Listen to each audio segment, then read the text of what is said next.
Mga sangkay, kinakabahan na po ako sa nangyayari ngayon sa Senado.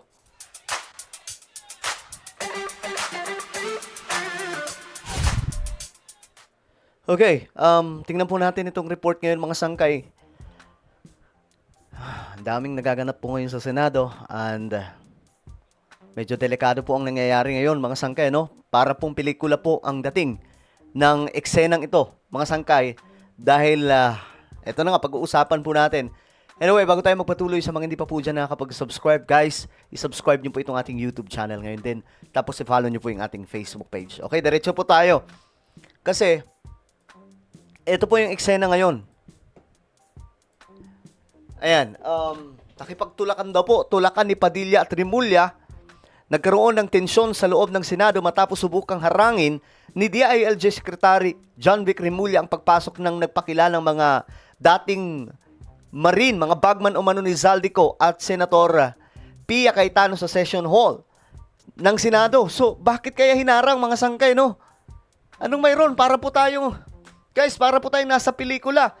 Totoo man ang sasabihin nila o hindi, hindi kailangan harangin ng ganito eh. Ayan o. Okay, so pumasok yung... Hindi ako naniniwala po dito sa mga... nasabing hindi po ako 100% naniniwala mga sangkay. Hindi nga po 50-50. 20% pwedeng totoo, but 80% nagsisinungaling sila. Pero dito ngayon sa nangyayari mga sangkay na parang hinaharang na po sila. Ano ba to? May katotohanan ba yung sinasabi nila? Bakit kailangan harangin? 18 Marines, ay sinama ni Senator Pia Cayetano, Sige. Okay. Buka. Okay, so, nakapasok yung mga 18 Marines na kasama sa guests, for the Blue Ribbon Committee at isinama sila ni Senator Pia Cayetano. Ayun, hinaharang po ni Remulla. Ito po ang nangyari mga sangkay. Ito yung eksena. Yun. Oh my God! Senator, at dito siya, Secretary John Vic Remulla. Ang laki pa naman ng katawan ni John Vic. At pinipigil sila Senator Robin Padilla. Oh my God! Nagtakbuhan sila Senator Pia Cayetano. Kasama yung, yung 18 Marines, So good thing din talaga mga sangkay na may mga media sa loob. Kasi nakikita po natin yung eksena, hindi po pwedeng maitago. I remember mga sangkay, yung ganitong klaseng eksena, yung Vagabond.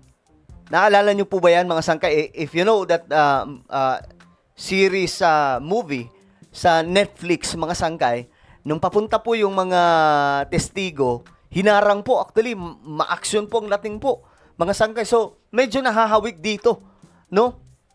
And I don't know kung gaano katotoo itong sasabihin ng mga dating bagman at since nakita na po natin mga sangkay yung kanilang mga pinagsasabi noon, ang tanong dito, legit pa yung kanilang sasabihin? Sana hindi na lang po inarang, no? Kasi ngayon tuloy magdududa yung tao. Ang iisipin ng tao, ano ang totoo? Bakit kailangan harangin? kasama ko si Senator Robin Padilla. Sinasarahan kami ng pinto. Kasama ko si Senator Robin Padilla. Sir, what's happening? Oh my God. Sir. Thank you, sir. Thank you. Senator Robin, anong nangyayari po? So, prenotektahan ni Robin yung reporter. Okay lang yan. Okay. So, kagit-gitan sa likod, sa ilalim, sa baba dahil Sanay po yan si Robin Padilla sa bardagulan. Kung bardagulan lang, mga sangkay. ni Secretary John Vic Remulla, sila Senator Pia Cayetano, at Senator Robin Padilla. Nandito po ba sila? Sila na lang magsalita. Okay. So mga kapatid, nagkagit-gitan sa first floor dahil May pasok po ba? May pasok po ba Dahil- yung senator? ipinasok ni Senator Pia Cayetano, sinabay niya yung 18 Marines, pero nakita natin na hinarang siya ni DILG Secretary John Vic Remulla. Okay, hold on. Grabe, men. Anong klaseng eksena ito, mga sangkay? Anong mayroon? Anong mayroon kaya mga sangkay, no? Ako kasi, oh man. Alam niyo, ipagdasal po natin ang ating bansa. Matindi na po itong nangyayari. Sikat na po tayo sa international. Ito mga nagaganap sa Pilipinas na hindi dapat. Ganyang kabulok yung 1987 institution. Kung hindi ka pa rin po gising ngayon, guys, kung hindi ka pa rin gising ngayon kung ano ang sitwasyon ng political system at government system sa Pilipinas, dahil po yan sa 1987 institution. Kaya ganito po ang nangyayari. Pansinin nyo, may ganito bang eksena sa mga parliamentary system? Wala. Sa mga buong-buo ang gobyerno na parliamentary system, walang ganito. Singapore, Japan, mga bansa sa Europe, walang ganyan mga sangkay. Sa mga presidential system, ganito po mga sangkay ang nangyayari. Pambihira. Okay, so what we can see right now, ito yung mga Marines, ano? Pero ang sabi mga sangkay, hindi na po paatirin di ba? Kinancel daw. Strategy lang po ata yun mga sangkay para hindi sila harangin.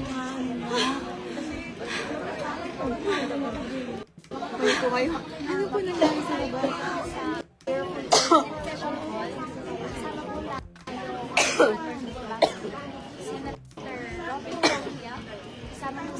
Oh my goodness.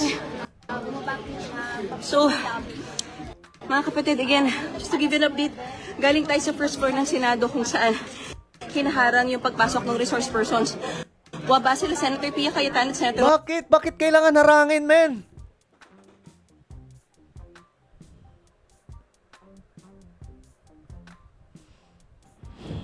Anong meron, guys? Robin Padilla, nasundan natin siya. At ang ginawa ni Senator Pia ay isinabay niya itong 18 Marines para makapasok at talagang nagkaroon ng struggle dahil pinigil ni DILG Secretary John Vic Remulla. Lalo sila Senator Robin Padilla, pero sa huli na naig at nakatakbo sila Senator Pia at nandito sa loob ngayon yung mga 18 Marines na kasama sa guests for the Blue Ribbon hearing. Okay, so tuloy na tuloy ang Blue Ribbon hearing. Nakakagulat itong mga eksena ngayon mga sangkay. Tingnan natin kung mayroon pang mga update tungkol dyan. Kasi sa ngayon, naka-standby po ang hearing.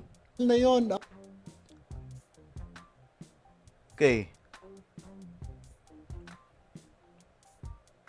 Ito, tingnan po natin. Blue Ribbon Committee hearing. Nagpatuloy ang pagdinig ng Blue Ribbon Committee kaugnay ng flood control scandal sa ilalim po ni Pia Cayetano. Taliwas ito sa announcement ni Senator Gatchalian.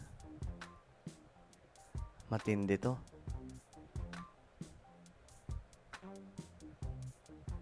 Ang Blue Ribbon Committee ay nag-reschedule. Ang bagong chairman natin, si Senator Erwin Tulfo. Okay. Nakakahilo na mga sangkay itong nangyayari ngayon. Hindi na po natin matukoy kung ano ba talaga yung totoo. Marami na ang nagdududa. Masyadong magulo na po ngayon ang nagaganap mga sangkay. Dahil po, sabi nga ninyo kanina, Ito. Ay, Mayroong bago.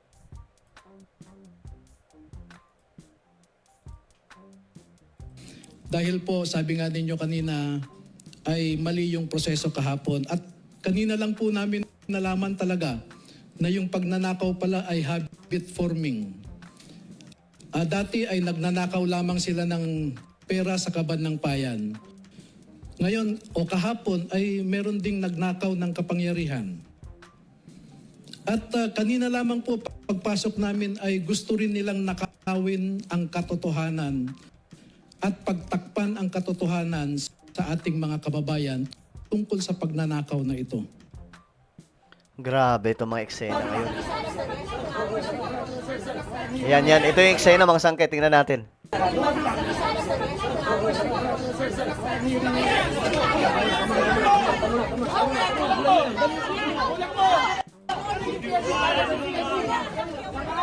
Kuya, dahan-dahan! Kuya!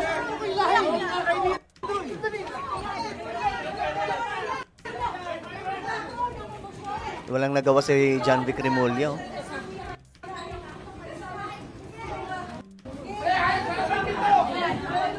Daming media, no? Minsan nakakatulong din talaga yung media, pambihira.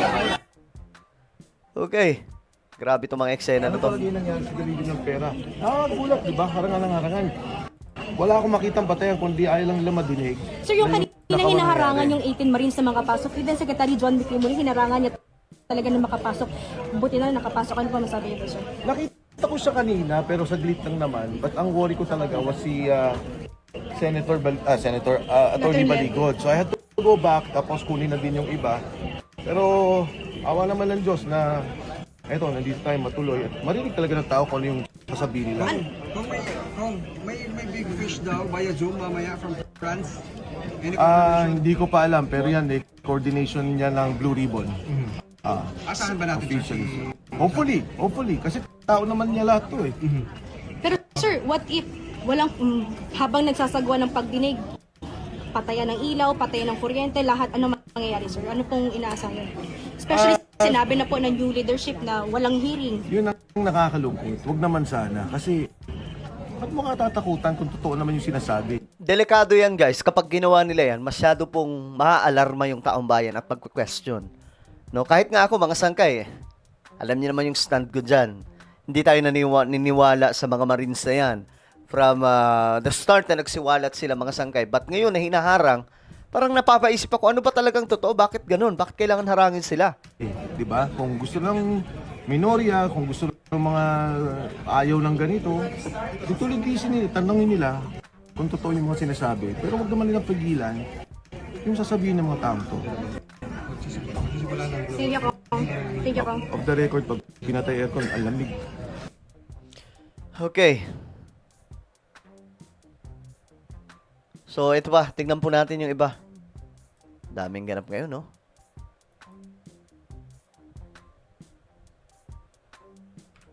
Baka mayroon sa GMA.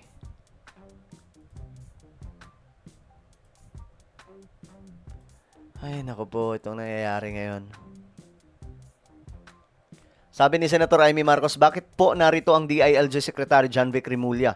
Maraming nagtatanong kung LGU na naman ang Senate.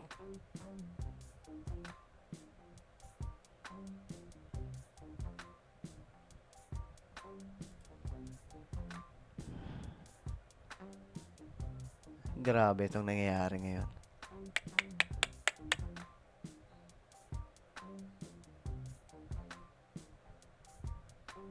Okay. So, abangan po natin itong mga kaganapan, guys. Keep updating, okay? Mag-abang lang po kayo dito kung ano pa po ang mga susunod na kabanata, mga sangkay. Let's pray for our country, alright? So, meron tayong YouTube channel. Ito po isang Revelation. Hanapin nyo po ito ngayon sa YouTube. Kapag nakita nyo na, i-click nyo po yung subscribe, i-click ang bell, at i-click nyo po yung all. Ako na po ay magpapaalam. Mag-iingat pong lahat. God bless everyone.